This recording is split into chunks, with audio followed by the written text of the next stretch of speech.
Bellator 283 on Friday, July 22nd on Showtime from Tacoma, Washington. And when we're talking Showtime, who better to have than the main event, the ass-kicking machine, Jason Jackson. Huge fight against Douglas Lima. This is going to be a big deal, big card, big show.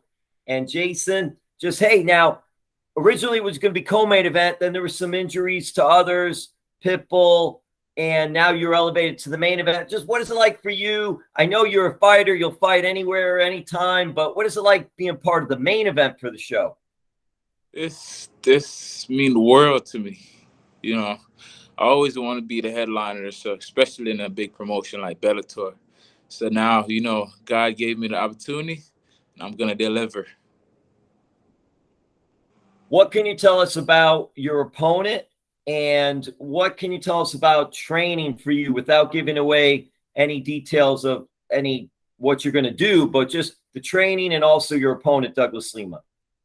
Douglas Lima is a tough opponent, and, I can't wait to step in there with someone like himself that, on 2 Bellator titles. And, I feel like he's top of the sport. He was considered as the best in the world in the welterweight division at one point. So, I'm going up against a god in this sport, so I'm ready. With this fight, both of you are in top 5 rankings, and a win, it looks like, will set you up for a title shot once everything's with the unification bout between Amosov and interim champ Logan Storley. So not to look too far ahead, but what are your thoughts about, hey, this fight's going to get me to where I want to be? Well, this for sure a title eliminator, because there's no one there else that could contest against Logan Storley or Amosov other than myself. So, I'm pretty sure the MMA world wants to see someone give them a fight, and I'm the guy. What has training camp been like? And now, Jason, am I right that this was originally going to be a 3-round fight, but now in the main event it's going to be a 5-rounder? But yeah, I always train like it's a 5-round, because I always tell myself that, hey, I'm gonna be the champ one day, and if they call me on short notice, I'll be ready. And MMA, it's my life. I don't take no time off. Even when I don't have a fight, I'm still working hard. Doing my cardio, lifting my weight, helping other guys compete for fight. We're getting ready for fight, so I'm always in the groove. Ever since you signed with Bellator, you've been just taking names, kicking ass, as you are the ass-kicking machine. And it's just been, what has that fit been like for you? Bellator has a really strong roster. You've been able to do very well so far. Yes, I'm excited about, getting signed with Bellator and knocking off some of the top opponents. And, Douglas Lima, once I get the victory over him, it definitely going to be another big name on my resume, and I can't wait to add him to the collection. And I'm just like living a dream right now, just beating some of the top guys that was considered the best in the world at one point. So, it tells my growth and how much I have growth over the last few years. So, this is a big step for me, and I'm just soaking it up like a sponge. Well, part of that growth, can we factor that into also the coaching and training that you received from Sanford MMA, which I believe now is going to be called Kill Cliff FC, a naming branding change for the group? It was Hardknocks 365, then Sanford MMA, beautiful facility in South Florida, Deerfield Beach, and now Kill Cliff FC. What has it been like for you training there, working with the coaches and sparring there? Definitely. It's a lot of high-class athletes come from all over the world, come to train at Sanford MMA. And, I took advantage of every little opportunity I could get to work with the coaches, work with my teammates, and learn from others. That's one of the biggest factor training here. It's like it's a whole bunch of world-class athletes that you get to pick their mind and learn something new from them as well. Not just only the coaches, but the athlete themselves. Well, Bellator 283, the main event, Friday, July 22nd in Tacoma, Washington on Showtime, which is always cool. And Jason Jackson, the ass kicking machine, will be in that main event. Jason, who got you ready for this fight particularly? Who did you spar with, coaching-wise, and who will be in your corner for this fight? I've been working with my teammates, the whole group, and now, Eddie Alvarez came in to put some final touch on camp, and working with the great G Jones and Ruth, and Dieter, Jason Stout. Been working with him all year round, so I've been working with everybody in camp as far as Ian Geary, Gilbert Burns, Robbie Lawler. I've been working with a lot of guys. Especially, I haven't took no time off since I fought Paul Daley. So I've been working all through. It's been a year now, just constant working. And even Corey Peacock, my strength and conditioning coach, get me ready. This is the heaviest I've ever been in my whole career. I gained some muscles, my man muscles. So, I'm I'm not looking forward to see myself, on the 22nd. Are we going to be seeing you? Are we going to see you looking like Goldberg? The Hulkamaniacs. Hulkamania. Yes, it is. Hey, will Henry Hoof and will others be there for you in your corner for this big fight? Do we know yet who's going to be part of your team when you go out there? Yes, absolutely. I have Henry Hoof, I have Greg Jones, I have Delano Taylor. That's my guy. We work as well on the road, off the road, and I should have a few of the coaches, Saeed. So that's it right there. As you could tell from my previous fight, those are my guys that I always have with me. So we're ready and we're excited. We're looking forward to go take over Washington, Seattle. So let's go. Jason, that's like a dream team of coaching right there. Oh man, I'm telling you, we have a team right here, especially the dream facility, and even better to come. So, just think about the growth. Hey, Jason, a couple more questions. We'll wrap this up. And I'm curious, because you're from Jamaica. What is it like being from Jamaica? How much pride do you take being a top MMA fighter from that land? Yeah, it's a lot of pride, just being Jamaican. Once you consider Jamaica, you Jamaican are a prideful set of people. That's why we work so hard, and we always going to overcome and prevail over everything we do. So, I take a lot of pride in being Jamaican and holding down that name and, splashing the MMA world with our culture and show that Jamaicans are coming up in the sport. So I want everybody to look forward to seeing, a new face that's going to take over. And Jason, did you play any soccer or other sports growing up? And how did you get into MMA? When I did wrestling in high school, I was a high school wrestler. And where was that at, Jason? Here in America, Miramar High School, I wrestled. Oh, you were a Patriot. Patriot, yep. Wow, go Patriots. yes, yes, yes, I was a Patriot. So when you had to go up against St. Thomas Aquinas and Cardinal Gibbons, you knew you were in for a battle. Oh, absolutely, absolutely. And when I was doing MMA, my wrestling coach, he started doing MMA, and I told him I want to get into it because I seen a promo on TV of Rampage and Chuck Liddell, and watching Rampage is that's like watching WWE, how he powerbomb everybody, and Chuck Liddell with that energy. I just love how he give off the energy off on TV. I could just felt it through the TV, and I told him, take me to American Top Team. I want to try out. Once I got there, I thought I was Chuck Liddell for real. I was finishing the clients. Them. I thought they was fighters. So that's what got me started from there. And I just realized I was built for fighting. So I just pursue that dream right there instead of the WWE.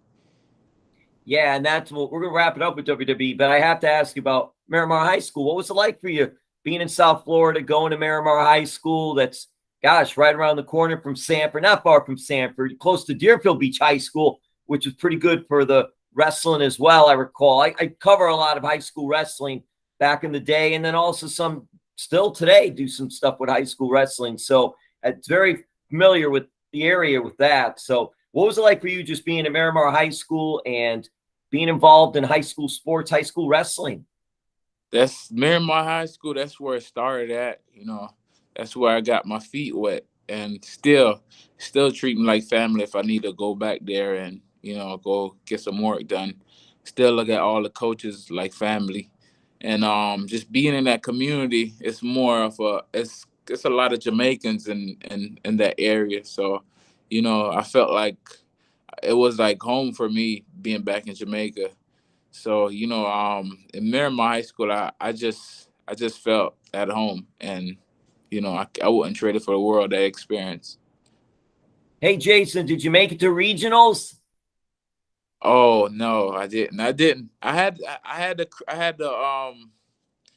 felt like I had all the athleticism to make it a state, but I just academic wise, I was not well in school. No, Jason. Hey, I mean it's all part of it. So that happens. But I still graduated high school. That's all that's mattered. But at the time, it wasn't kicking for me back then. Well, look at how you've just progressed from there and what you're being able to do and all. So everything happens for a reason. So this just wow, MMA. You're just taking off with this, and now transitioning to WWE because obviously the ass kicking machine, such a cool nickname. And I know you told the story many times, but how did you come up with the name? The Rock and the Big Red Machine was teaming up. Remember that moment? That's when Kane showed his true character, the Canaanites. And the millions and millions. He kind of shocked it right there. With teaming up with the Rock. The Rock always talk about kick ass. So just think about the Big Red Machine and the Rock kicking ass, boot to asses.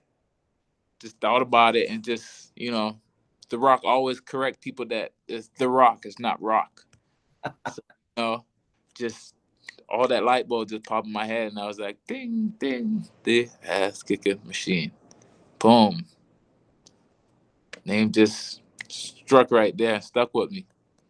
That was one of the greatest promos with Kane finally speaking and doing that whole segment where he imitates The Rock, he imitates Hulk Hogan and W.O. Hogan.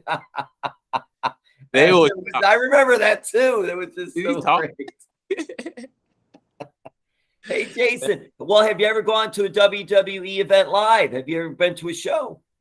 I've been to NXT. That was the best. NXT with Nakamura. Oh man.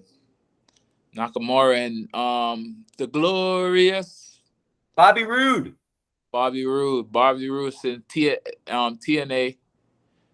When he came to NXT, that's what with the glorious. Oh man, they should never. I don't think WWE should have killed that right there, and shouldn't have even killed Nakamura.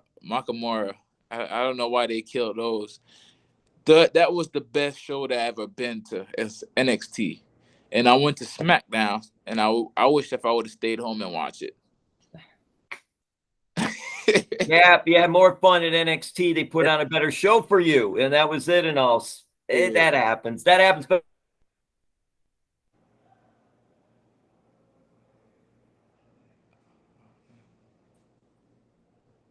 Jason, do you remember if the NXT show was in Miami?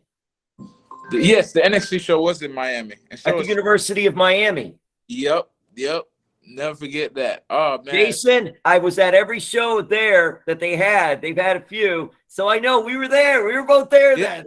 Yeah. Oh man, I'm always going to those shows when they're down here. So I know NXT was at University of Miami. I was there, and two of the best entrance musics that you just mentioned, Bobby Roode Glorious and Nakamura. I mean, those two entrance musics are just. I'm curious, have you used either one of their entrance musics for your own entrance in Bellator? If I'm supposed to use the intro music in Bellator, it would be Vince McMahon. No chance in hell. Hell. No chance. It would be Vince McMahon for sure. You gotta do that. I don't know. Did you get to see Desanya when he did his Undertaker entrance? Yeah. That was just crazy. And then they had a pay-per-view that night also in Las Vegas. Vince McMahon was there and yes. Yeah, because after the pay-per-view, they went over for Money in the Bank. They went over across the road, across the street, whatever. And you had Triple H, Stephanie McMahon, Vince McMahon all sitting there. And he comes out with the urn. And I mean, hey, the fight wasn't that good, but the entrance was awesome. Yeah, definitely. Does that give you any ideas to try to do something for any of your entrances and all, and go all WWE on them? That's later on. That would be, but at this point, I just have to keep coming out to my reggae, because it's what I feel. I'm pretty sure Israel Adesanya did everything that he had to do as far as entering. This was one. He a big WWE fan as well, so I could see it. Look at Covington. Covington came out to Kurt Angle. It's cool. It is, and you see a lot of, you see some crossover now between MMA and also with the pro wrestling sports entertainment. I mean, you see Dan Lambert of American Top Team and the crew there getting involved in like that since Ken Shamrock days, and Undertaker coming out with the MMA gloves. Been doing it for a while. Ken Shamrock, Steve Blackman. You mentioned Undertaker doing the American Badass when he came out with the gloves and all. Yes.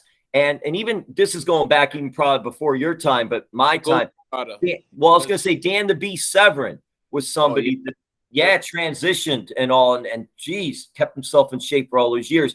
But it's so interesting because that's you mentioned WWE and wanting to be a pro wrestler. Is that still part of your mindset? I know Bellator and being the champion is number one, but are you still interested in maybe getting involved in pro wrestling at some point? Not sure about it. Unless I'm going in like Ronda Rousey or something, then it makes sense. Other than that, it don't make no sense to actually, go in and look at Matt Riddle. Matt Riddle, he's doing good as well. But I don't know if I'll be able to just go from MMA and just having such a career and then go start back over and beat up my body, and I'll definitely go in like Ronda Rousey or something. And if the money is good, then, why not? But money is good at MMA right now. Make better money than a lot of WWE wrestlers make. So,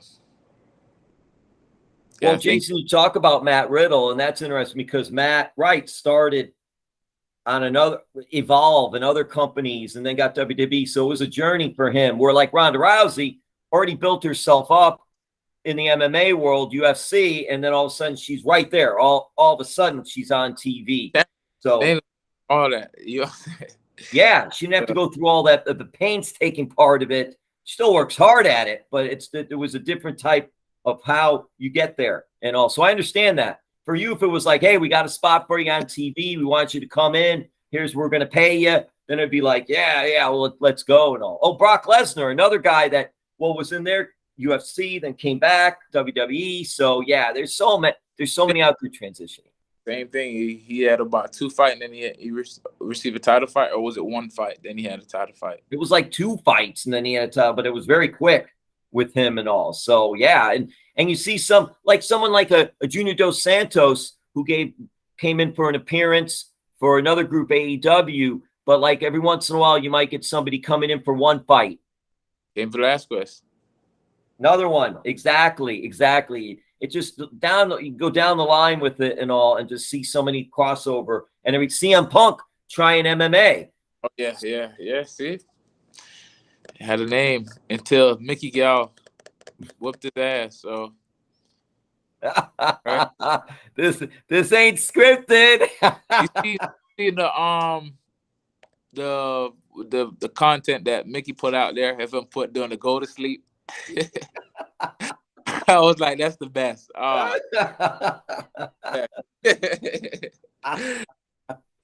Oh man, well, Jason, hey, are you still watching it? Are you still watching it on TV? I try not to miss an episode.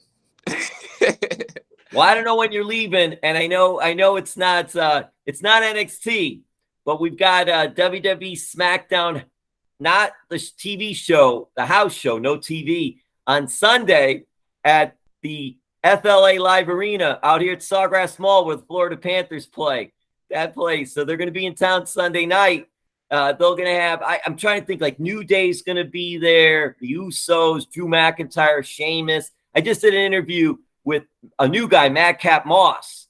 Oh, I know Madcap Moss. Yeah, used to be Riddick Moss, now Madcap Moss, and he's you played football at the University of Minnesota. University of Minnesota, Jason, Brock Lesnar, Shelton Benjamin, Gable Steveson, all WWE, and Riddick Moss has been with NXT and now WWE, their show. But anyway, they have a house show Sunday night out in Sunrise, so it'll be fun. The house shows I like because you don't have all that TV restriction stuff with the commercials and all that. They can go out there and have fun.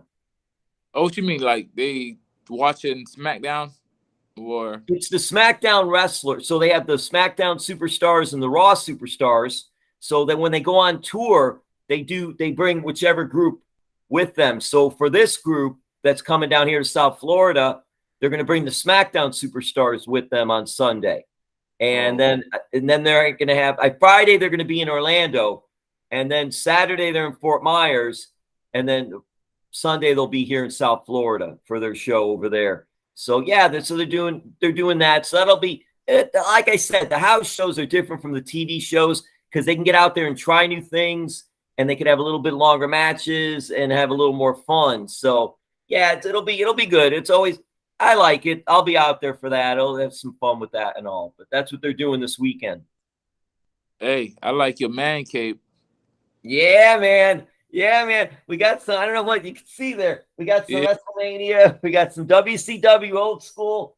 Got some of the figurines up there. I know it may be hard to see, but I got Taker up there. Got The Rock. Got NWO Hogan. Who was your wrestler of all time? For me, okay, see, I'm going back. For me, it was Dusty Rhodes, the American Dream. Oh, man, that's cool. Jason, I grew up down here, and I got my first taste of pro wrestling watching as a kid on Saturday mornings with Championship Wrestling from Florida. And it was Gordon Soley on commentary, and the American Dream Dusty Rhodes was the big star. And boy, he could talk.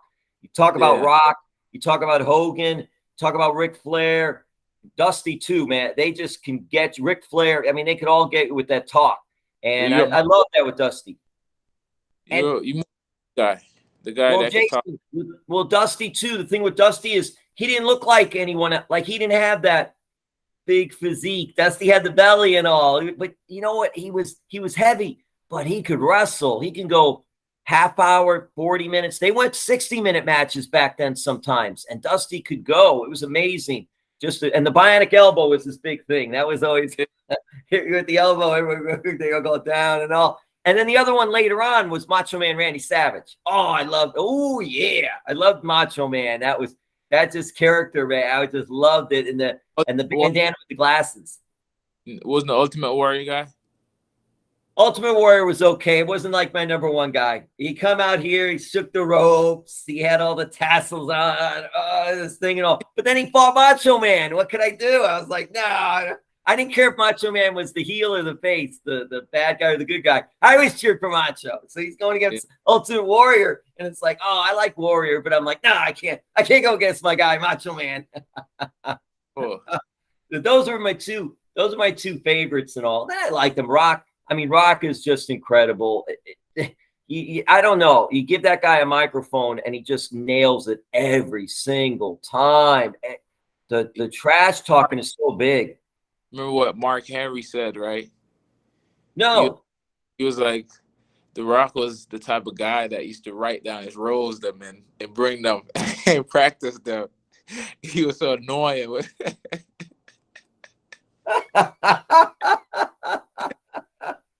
So that is so cool. I know, hey, Nation of Domination. You had Mark Henry, you had Ron Simmons, great Florida State football player. You had D'Lo Brown, who I talk to every once in a while. Great guy. Used to live in West Palm Beach for a while, actually.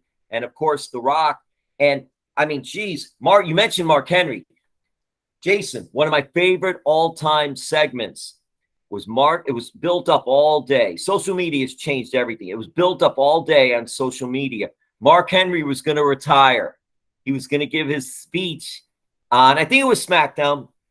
He was going to give his retirement speech and thank everybody. Comes out dressed up nice, gets in the ring, does this whole heartfelt speech, talks about family. Everybody's applauding.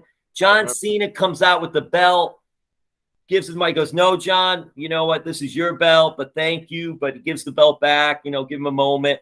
And he goes, and John Cena's waiting there. And then all of a sudden, Mark Henry turns, and I was like, "What?" I remember. John Cena picks him up.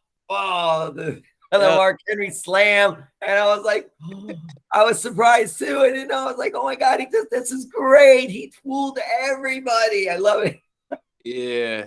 Well, it's a lot of stuff that they do and make you really believe it's real. And then it's like, damn, how can I believe it's real when I know it's fake? Those are the moments that gets me as well. They capture you. They get you in. It's like watching a movie or watching some type of series, and you get so invested into the characters, the people, and the stories and all. It's just, to me, I've been watching it for, oh my God, so many years and covering it for a long time. It's just, I just have so much fun with it. You mentioned some of your favorites. Were there any others that really stood out for you? As an Vince McMahon. You love that character. You love the Mr. McMahon character. Good. He's good for sure. Yeah, so that cocky walk that he does, that strut that he does. Remember the episode when we went to jail? Yes. He had me believing it. Hey, how about when the limo blew up? The limo blew up, and people actually thought it was real, and they're calling 911. People at home and at the arena are calling 911, saying, "You got to get someone out here. This limo blew up." Everyone bought into it. Oh, man, stuff like that. It's just so. It's crazy, but it's so much fun. It's so much fun. Gosh. WrestleMania show together one day, I tell you. Oh, that would be so cool. And hey, they were in Tampa a few years ago during COVID, but they were like so close to coming back to Miami. They've been here once to Miami Gardens, right there at the Dolphin Stadium, I guess Hard Rock Stadium and all. But they were so close a few years ago. They were second. That's how close they got to having another WrestleMania. So hopefully they'll have another one down here. I think that was the worst WrestleMania. The one that was here? No, the one was in Tampa. Oh, the one in Tampa. Yeah, because the one down here had Rock versus Cena. That was awesome. That was good, but I'm talking about the one. I think they staged it, too much camera tricks and all that with the theme, and it was too much stage because they had more time to work without the fans being there. Well, that was it, and it was 2 nights. It was first time they did it 2 nights. They did a couple of tape matches too, if I recall. I think the Cena Bray Wyatt maybe was taped, and I think the Undertaker AJ Styles was taped too. The Boneyard match, if I get my WrestleManias right and all. So it was a different vibe. It really was, and it was 2. Like I said, 2 nights. Wow. And I think the Fiend needed to come back. That's one of the characters I missed from now. Like Bray Wyatt. Bray Wyatt, I'll tell you what, it's interesting because he had him and his girlfriend or wife, JoJo. She used to be a ring announcer. Yeah. They just had a baby around that time too when he left. And I always thought that had some, I don't know if it was, so I don't want to say that was it. But I always thought maybe that had something to do with it too, that he just wanted to take time off. But it's a grind. You watch it, so you know they don't take much time off unless they're injured. They go every week. They have shows every week. There's no off season. something in paper saying that he had a mental breakdown. It could be. Hey, I wouldn't put it past, because like I said, there's so much time that they spend on the road, and just it's a grind, not just physically but mentally. So that could be, but he was right up there. He was right up there on top too. So he could write his ticket anywhere he wants to go. That character, he worked with Dusty when Dusty was in NXT working behind the scenes. He helped a lot. Dusty helped a lot of them before he passed away for many years. And Bray was one of the ones that he worked with and helped when he was down there and all. I don't know if Dusty helped him come up with the Fiend character, but he helped him develop in his promos and his talking and just getting in the ring. And Dusty did a lot. So there's a connection there with Bray, with the Fiend, and Dusty as well. So, but that Fiend character, that was over, big time over and all. And if he came back, that would be huge for the company. For sure. All right, Jason. Well, listen, good talking to you. Like your Connecticut sweater shirt that you got on. Yes, the Constitution State, Connecticut, Waterbury. Waterbury is noted for pro wrestling. I just want you to know that. There's a city called Waterbury. They have Jason the Sensation used to have training school there. Don't know if he still does. SoCal Val is from Waterbury. Mercedes Martinez is from Waterbury. Two great female wrestlers. So I'll just leave you with that, Jason. And all the best on this big fight, Bellator 283, the main event, Friday, July 22nd. Everybody watch the Ass Kicking Machine. Jason Jackson, get it done on Showtime. Yes, it is. Let's go.